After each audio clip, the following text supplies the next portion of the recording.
Years before the nuclear catastrophe, a handful of wealthy men and women grew increasingly worried by the political unrest across their countries. Moral panic, witch hunts, and censorship spread like wildfire. Boy, thank God that happened so long ago and it doesn't happen now. This congregation, scientists, professors, artists, felt the need for a place where history and culture could be preserved, safe from those who would destroy it for its seditious content. So I made this place, Rapture. They pooled their resources in the hopes of creating such a place, free from the volatile swing of political agenda.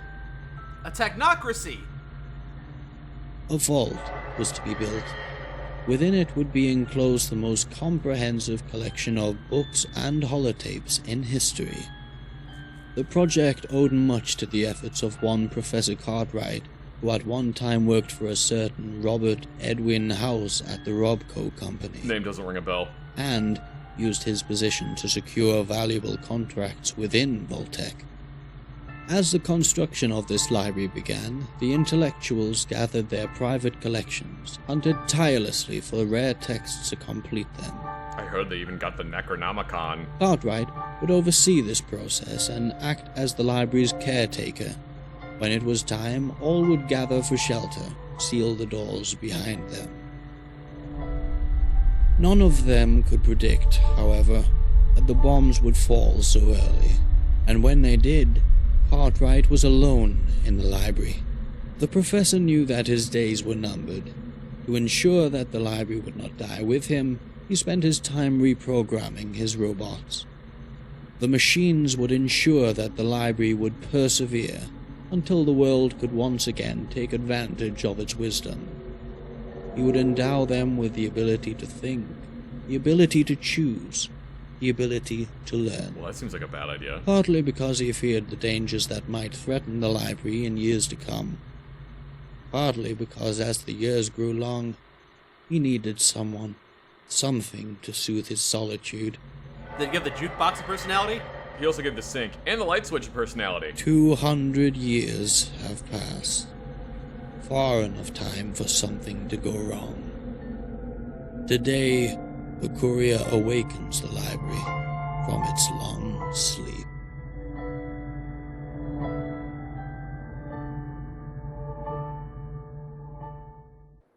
Novak's already got a library, though. Yeah, but that library is not very good, and it's run by a cannibal.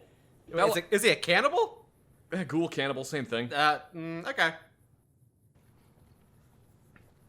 See, they got these two different rocks here, so that when you come in through the front thing, and all you see is rocks, and you go, this place is boring, and then you leave. Yeah, unless you do a further inspection and see dead robots here. What is this like? Is this the? It's just where they throw dead bodies and broken robots. Is this the broken robot pile? Is this where we put all of them? Was it okay? Oh, is there somebody out there? No. What? A radio broadcast? So, there's still people out there fitted with a Pip-Boy, huh? I'm seeking political asylum. Well, come inside. We will take care of you. I fear I must ask you to come in alone, though. We have a strict policy when it comes to our maximum number of guests. Oh, Mike, you gotta stay out here. I'm not doing that. I guess we might have to pick up Buddy Chicken, though. We'll see. They'll get one look at Buddy Chicken and be like, oh, yeah, never mind, he can come in. Yeah. Well, see, the policies are in place for humans, not for Buddy Chickens. A lot of broken robots in the area Yeah, so far. yeah, quite a few of those. Turrets! Books! Lots of books! Oh my, it's a lot of books, all right. That is a lot of books. I hope they're actually interesting. They might be. It seems well preserved. Few of them seem burned at this point. I hope they're actually interesting books, and it's not just like the Haynes manual for like a 83 Honda Civic. It's the book selection at a thrift store where it's nothing but cookbooks and failed politicians. Oh, yeah. Occasionally you find like the airport paperback, and like that's pretty much it. It's just all a bunch of books that nobody actually wants to read, and like 80 different Bibles. Yeah. Hello. Hi, robot. Can I talk to you? The No. robot is staring at you menacingly. I don't like this. I examine the robot even closer. I take Buddy Chicken and I use Buddy Chicken's high-powered magnet to examine the robot. It's like an MRI. That's what Buddy Chicken is, actually. Oh. Buddy Chicken's actually a mobile MRI. I did not know that. Yeah, I had to use him yesterday to make sure that I didn't have a blood clot. Did you put a lead apron on before you did that? What's an MRI? You don't need a lead apron. Aren't you? Isn't it like an X-ray? No, MRIs just use magnets, man. Oh. Yeah, I mean, you just don't want to get metal near them, though. Right, I've seen what happens. Yeah. The doctor's face when I grab a stapler and throw it into the MRI during my exam. Actually, the last time I had to get an MRI done, I had to get my face x-rayed beforehand. Why is that? To make sure you didn't have any metal in your face? Yeah, because one of the questions they ask you before you get an MRI done is, have you ever worked around any type of metal or gotten metal shavings on your face? And it's like, yeah, that's happened several times. So they gotta x-ray my face to make sure that there's not like fucking metal shavings stuck behind my eyeball. So if you've had any construction job ever, Yeah, basically, or any industrial job, yeah. I am going the wrong way. No, you're fine. Look at this lovely place. A quiet study area. Okay, so I'm gonna nitpick for a second. Yeah. What they did to make the entire floor carpeted is they took one of the rugs and they made it real big. Yeah. Which works. It gives you a rug pattern on the floor. However, now it feels like I'm like crouched and laying directly against the floor because the low resolution. because of its relatively low resolution. It's giving me weird brain problems because it feels like the rug is floating above the floor. Brain problems, we'll have to do an MRI. Hello, robot. Okay, let's do this right. Greetings, I am James, Robco Protectron Unit 13882, and personal assistant for Professor Cartwright. How may I help you? Professor who now? Back when titles were still relevant, he was a professor at the Massachusetts Institute of Technology and Chief Science Officer of Robco. Massachusetts.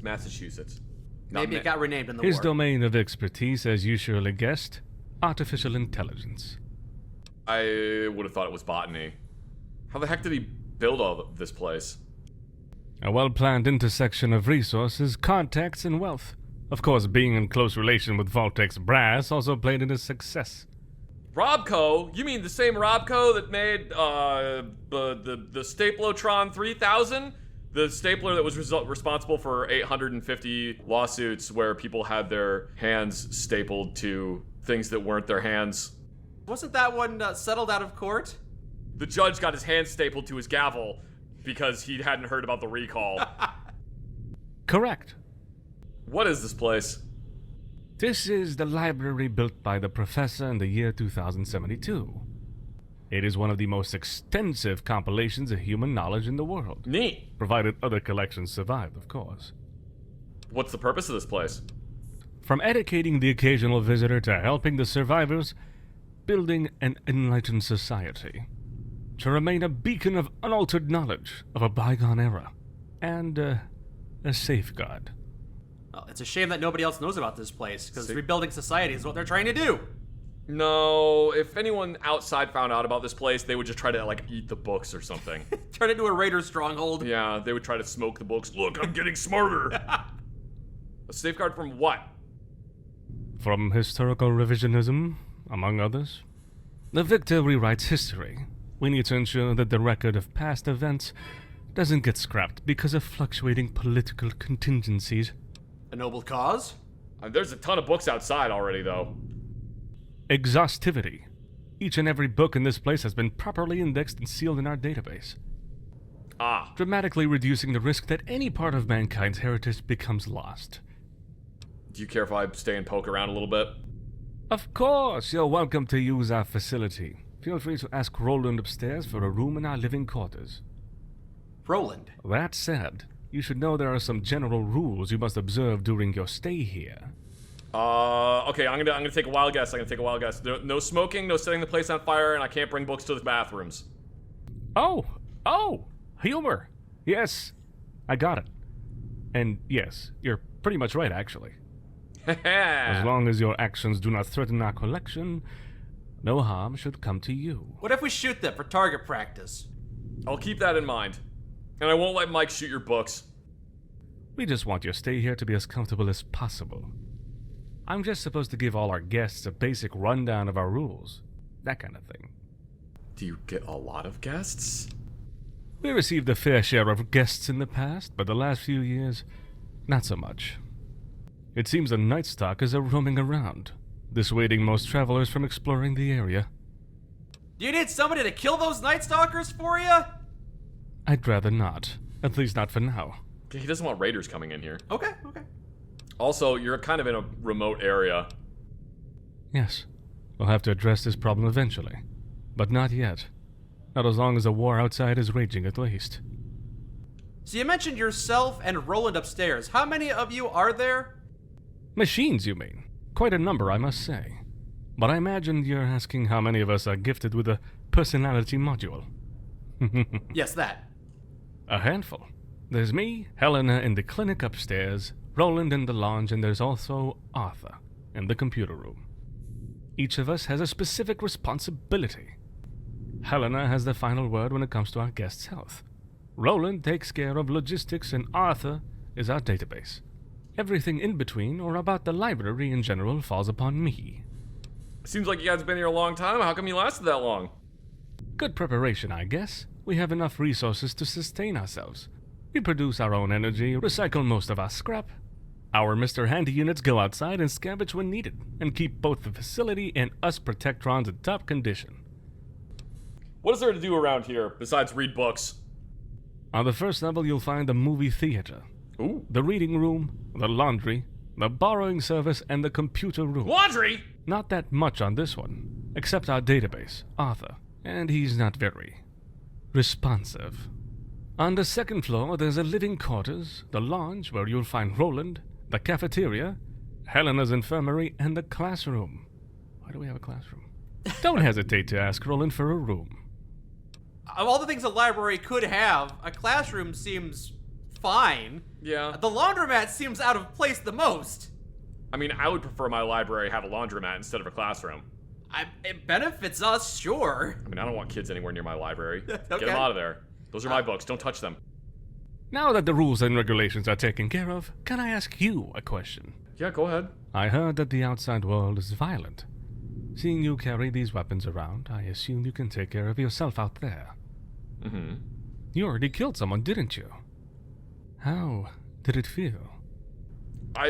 That's a weird question from a robot. A lot of different ways to answer him. Wow, alright. It's satisfying like whacking mole rats. Stop assuming you know something about me. I'm not a killer, just someone carrying a weapon. What kind of fucked up question is that? I've never killed anyone. Why do you want to know that? My entire existence has taken place in this library, and so I often have trouble relating to the outside world. The violence. No surprise that the curator of the library is thirsty for information.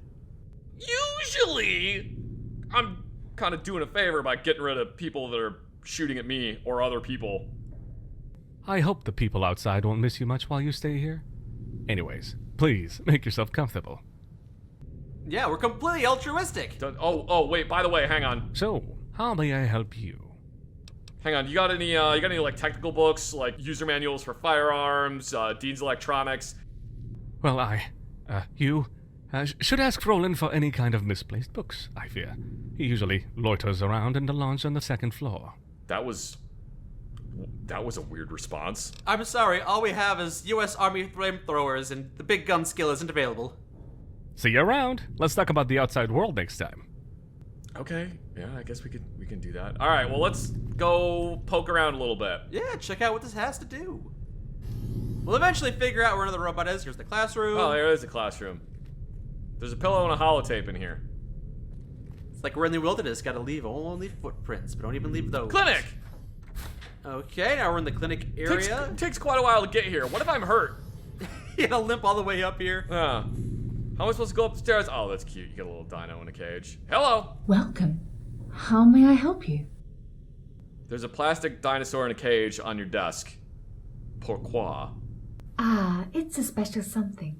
I'm glad you asked. As a matter of fact, it's a symbol. Can you guess what it is supposed to represent? Caged beast. I mean, I'm a big fan of absurdist comedy, so. That's interesting. You're not the first to tell me this is meaningless, but the fact that you chose this interpretation is what's important. And that's precisely what the dino is for me.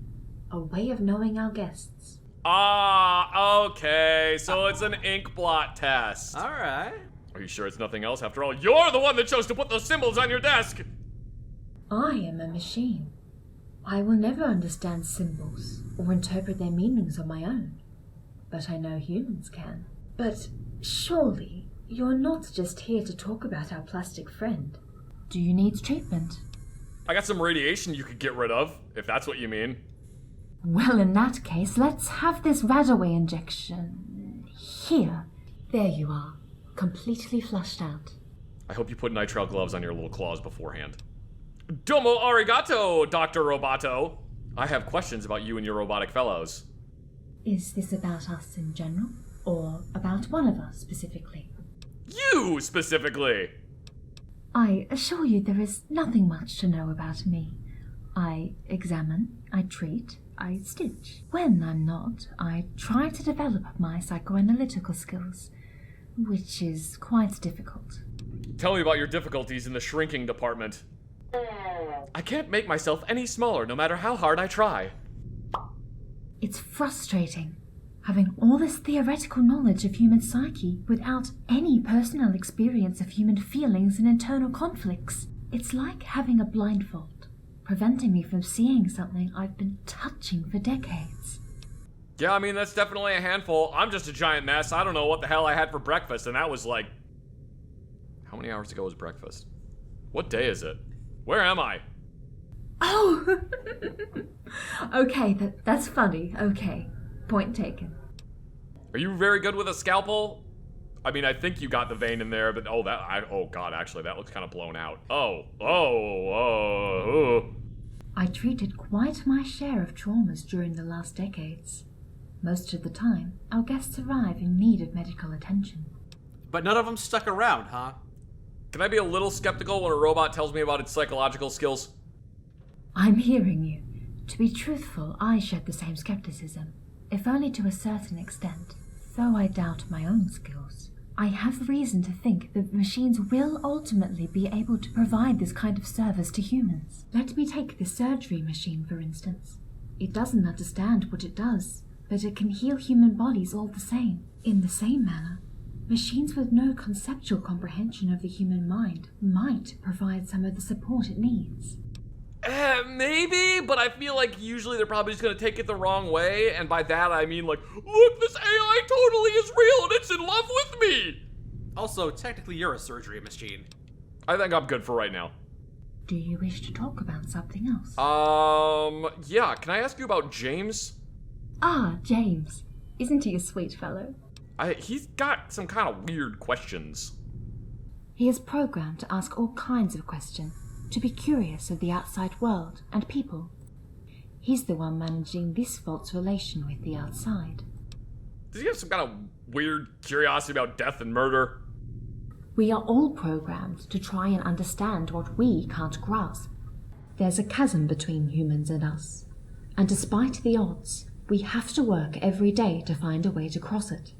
That's how we are made. We are constantly chasing concepts that escape us. Why doesn't he just go outside and poke around if he wants to see it so bad? We can't go out. Ah. That would leave this place unattended, and we all have a role to fulfill here. Besides, what's a few Protectron out there if not easy pickings for scavengers? Fair point. Tell me about the rest of you. We abide to our programming, which is restrictive for some parts. How's the programming restrictive? Programmation. That's not a word. Besides the fact that we have to enforce our basic protocols, we are restricted in our behaviors by preset personalities. For example, my own neurocomputational matrix is programmed to be supportive, helpful, and comforting. When Roland, for another example, is programmed to be obnoxious, disobedient, and provocative. Can't wait to meet him. That's infuriating. What happens when two of your protocols contradict each other? Like if someone tells you to get lost.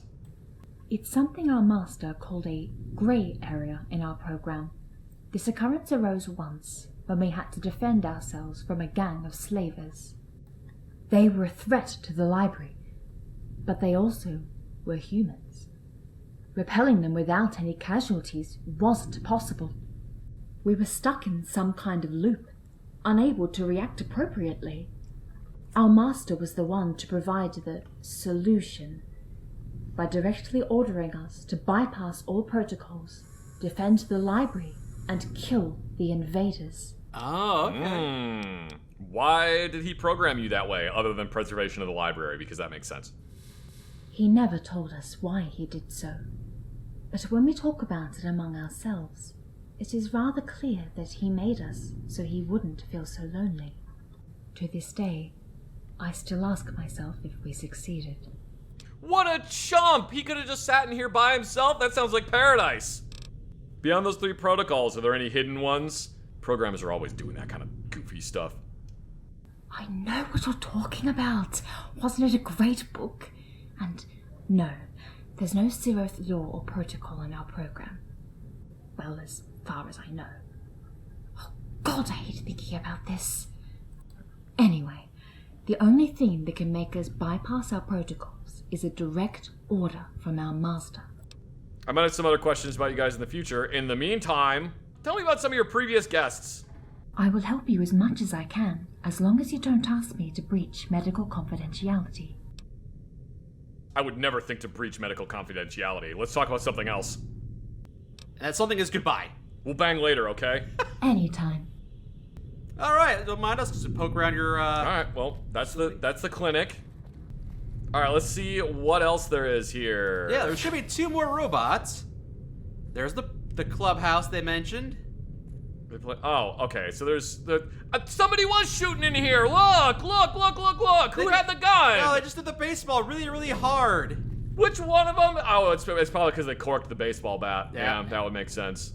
Okay, so nothing untoward in here. Mm-hmm. Oh, this is a little nice. cafeteria. And they got some food out for us. Got some cooked mushrooms, some edamame. All right, lovely. A salad that's been out for 200 years. Great. I'm sure they make a fresh salad every day. There's another note. Movie theater. Ah, the cinema. Can I watch cool movies? Oh my god. Yes, you Well, can. that's a massive pile of holotapes. Quite a lot of logs. Yeah, might as well. Printing card. Hee. Yep, some more books in here. Okay. Oh, someone snuck a camera into the theater. Ah, yes, they were illegally filming the movies. Yeah. Armory. There's an armory, apparently. Systems room. Is there a robot in here? There's a lot of computers. There are very, very many computers in here. And even a tiny computer. They're all comparatively tiny to... A tiny big computer. Arthur? Long ago, a young man with an extensive spiritual life made a pact with a spirit. In exchange for his ability to speak, he learned an important, fundamental secret about the purpose of man. And that was that there is no purpose. Of course, the moment he learned this secret truth, his voice was silenced for the rest of his life. Obsessed by this knowledge, You could just write it down. frustrated by his inability to share it, You could just write he it resigned down! himself to live the rest of his life in isolation. Years went by, and solitude grew heavier on the man's shoulders. So he decided to carve a piece of wood with the face of people he once knew. People he remembered. If he can do that, People he loved. then he could write it He down. would converse with those in hopes of preserving some last shreds of sanity. This is a dumb parable. He died eventually, leaving his collection of masks behind. Some say that deep within their frame still subsists a fragment of the hermit's wisdom. Hermit's stupidity, more like it. Oh, is this you? Are you the masks? Yeah, what kind of a half-baked story is that? He could have written a goddamn story for everyone to read. The machine Oh, before you fuck remained off. silent. Tell me about this vault. 5 friends, caught in a diluvial rain, sheltered under a tree and pitched some money together. One of them faced the rain to go buy an umbrella.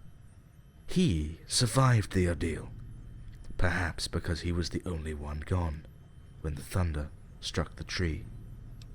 No, it's lightning would have struck the tree, not thunder. Thunder is the It's hard for me to take you seriously when you're using ones. I don't know. Maybe it wasn't programmed in English.